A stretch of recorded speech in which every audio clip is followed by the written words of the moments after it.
ಹಾವು ಕಚ್ಚದೇ ಇರ್ಬೋದು, ಆದರೆ ಬುಸ್ಗುಡ್ದೇ ಇರೋಕ್ಕಾಗತ್ತಾ ಅನ್ನೋಂಥ ಮಾತು ಹೇಳ್ತಾ ಇದ್ರಿ.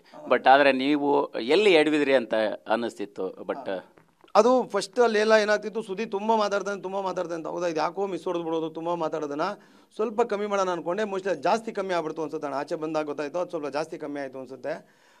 ಅದು ರಾಂಗ್ ಸ್ಟೆಪ್ ಇಟ್ಟೆ ಅನ್ಸುತ್ತೆ ಅಣ್ಣ. ಪರ್ಟಿಕ್ಯುಲರ್ ಆಗಿ ಅಂದ್ರೆ ಸುದೀಪ್ ಸರ್ ನಿಮ್ಮನ್ನ ಎಚ್ಚರಿಸ್ತಾ ಬಂದ್ರು, ಅಂದ್ರೆ ನಿಮ್ಗೊಂದು ವಾರ್ನ್ ಮಾಡೋ ರೀತಿ, ಅಲರ್ಟ್ ಮೆಸೇಜ್ ಕೊಡೋ ರೀತಿ ಬಂದ್ರು. ಬಟ್ ಅದನ್ನ ನಿಮಗೆ ಯಾಕೆ ಕನ್ವೆ ಆಗ್ಲಿಲ್ಲ ಅನ್ನೋದು ಒಂದ್ ಕಡೆ ಆದ್ರೆ, ಇತ್ತೀಚೆಗೆ ಅಂದ್ರೆ ನಿಮ್ಗೆ ಕಳಿಸುವಂತ ಕಾಸ್ಟ್ಯೂಮ್ಗಳಲ್ಲೂ ಕೂಡ ಅದು ಇಂಡಿಕೇಟ್ ಆಗ್ತಿತ್ತು ಅನ್ನುವಂತ ವಿಚಾರ. ಅಂದ್ರೆ ಈಗ ಕಲರ್ಸ್ ನಿಮಗೆ ಶೇರ್ ಮಾಡಿದಾಗ ಅದು ನಿಮ್ಗೆ ಹೆಂಗೆ ಅದನ್ನ ಅರ್ಥ ಮಾಡ್ಕೊಂಡ್ರಿ? ಇದು ಸತ್ಯವಾಗ್ಲೂ ನನಗೆ ಗೊತ್ತೇ ಇಲ್ಲ. ಯಾಕಂದ್ರೆ ನಾನು ಯಾವ ಚಾನಲ್ಗಳಲ್ಲಿ ವರ್ಕ್ ಮಾಡಿಲ್ಲ. ನನಗೆ ಈ ಡಿಸೈನರ್ಗಳು ಬಟ್ಟೆ ಅದೆಲ್ಲ ಯಾವತ್ತೂ ಬಂದೇ ಇಲ್ಲ. ನಂಗೆ ಅದು ಗೊತ್ತೇ ಇಲ್ಲ ವಿಚಾರ. ಅಂದರೆ ನಾವು ರಿಯಾಲಿಟಿ ಶೋನೋ ಸೀರಿಯಲ್ ಅವರು ಆದರೆ ಆ ಥರದ್ದೇನೋ ಕೊಲಾಬ್ರೇಷನ್ ಎಲ್ಲ ಇರೋದು ಅಂತ. ನಾನು ಹೈದರಾಬಾದಲ್ಲಿ ಸಖತ್ ಖಾರ, ಬಣ್ಣ ಮತ್ತು ರುಚಿ ಆಚಿ ಚಿಲ್ಲಿ ಪೌಡರ್ ಇದ್ದಾಗ ಇಲ್ಲಿ ಯಾರೋ ನಮ್ಮ ರಾಕಿ ಅಂತ ನನ್ನ ಕ್ಲೋಸ್ ಫ್ರೆಂಡ್, ಅವ್ರಿಗೆ ಅಡ್ರೆಸ್ ಕೊಟ್ಟು ಚಂದನ್ ಅವ್ರದ್ದು ನಾನು ಫೋನಲ್ಲಿ ಮಾತಾಡಿದೆ. ಒಂದೇ ಒಂದು ಸತಿ ಮಾತ್ರ ಅಳತೆ ಕೊಡೋಕೆ ಹೋಗಿದ್ದೆ. ಅದಷ್ಟು ಬಿಟ್ಟರೆ ಇನ್ನೇನು ಗೊತ್ತಾ, ಅವತ್ತು ನವಂಬರ್ 1 ಅದಕ್ಕೆ ರೆಡ್ ಕಳಿಸೋರೆ. ಅದೇ ಕಾಸ್ಟ್ಯೂಮರು ಬೇರೆಯವ್ರಿಗೂ ಬಟ್ಟೆ ಕಳಿಸ್ತಿದ್ರಲ್ಲಿ. ಅವರು ಇಲ್ಲ ನನಗೂ ಚಂದನೆ ಕಳಿಸಂತ, ಯಾರಿಗೋ ಎಲ್ಲೋ ಕಳಿಸಿ ನನಗೆ ರೆಡ್ ಕಳಿಸಿರ್ಬೋದು. ಆ ಕನ್ನಡ ರಾಜ್ಯೋತ್ಸವ ಥರ ಕಾಣಲಿ ಅಂತ ಪಕ್ಕ ಕೂತ್ಕೊಂಡು ನಂಗೆ ಆಗ್ಬೋದು ಅಂದ್ಕೊಂಡೆ. ಒಂದಿಬ್ಬರು ಎಲ್ಲೋನೂ ಇತ್ತು ಅಲ್ಲಿ.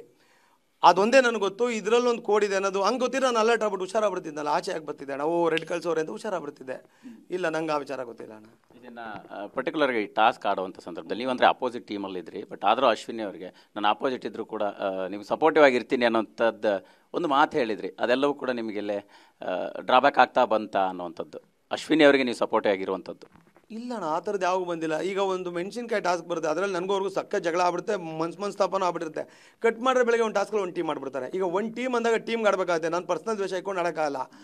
ಆ ವಾರ ಅದೇ ಟೀಮಲ್ಲಿದ್ದೆ, ಈಗ ಆಚೆ ಬಂದೆ. ಇಲ್ಲ, ಇದು ಮುಗ್ದಿದ್ದಿದ್ರೆ ಮತ್ತೆ ಅದು ಸ್ಟಾರ್ಟ್ ಆಗಿಬಿಡ್ತಿದ್ದೆ. ಯಾಕಂದ್ರೆ ಅವರು ಹಂಗೆಲ್ಲ ಒಪ್ಪಲ್ಲ. ಒಂದು ಸರಿ ಜಗಳ ಆಡಿದ್ರೆ ಅದನ್ನ ಅವ್ರು ಒಂದು 3 ವಾರ ಬಿಡಲ್ಲ ಅವರು. ನಾನು ಬೇರೆ ಅದೇನೋ ಅಶ್ವಿನಿ ಮೇಡಮ್ಗೇನೋ ಅಶ್ವಿನಿ ನೀವು ಇಚ್ಛಾದಾರಿ ನಾಗಿನಿ ಎಲ್ಲ ಅಂದ್ಬಿಟ್ಟಿದೆ, ನಿಮಗೆ ಐತಣ ಬಿಡಲ್ಲ ನೀವು ನನಗೆ ಹಿಂಗೆ ಅಂದ್ರಿ ಅಲ್ವಾ ಅಂತೆಲ್ಲ ಇತ್ತು. ಅಷ್ಟೆಲ್ಲ ಒಂದು ಟೀಮ್ ಆಗ್ಬಿಟ್ವಿ. ಸರಿ, ಟೀಮಿಗೆ ಫಸ್ಟ್ ಆಡೋಣ, ಮತ್ತೆ ಆ ದ್ವೇಷ ಆಮೇಲೆ ನೋಡ್ಕೊಳ್ಳೋಣ ಅಂದ್ಕೊಂಡ್ವಿ. ಅಷ್ಟೆಲ್ಲ ನೀಗ ಇಲ್ಲಿದ್ದೆ.